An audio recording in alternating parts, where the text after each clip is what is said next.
लक़द कान फ़ीमा क़ब्लकुम मिनल उमम मुहद्दसून फ़इन यकु फ़ी उम्मती फ़उमर।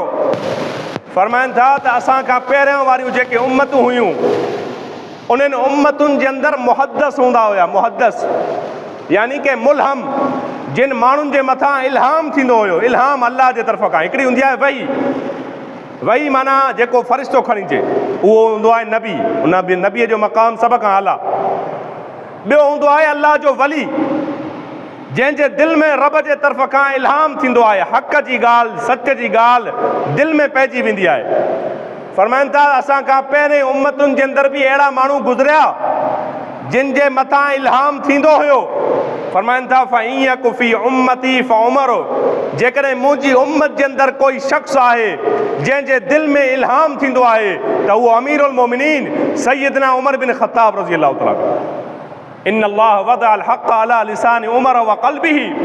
नबी अलैहिस्सलातु वस्सलाम फरमायो, अल्लाह रब्बुल आलमीन उमर बिन ख़त्ताब रज़ी अल्लाह तआला अन्हु जी ज़बान ऐं दिलि ते हक़ खे जारी करे छॾियो आहे।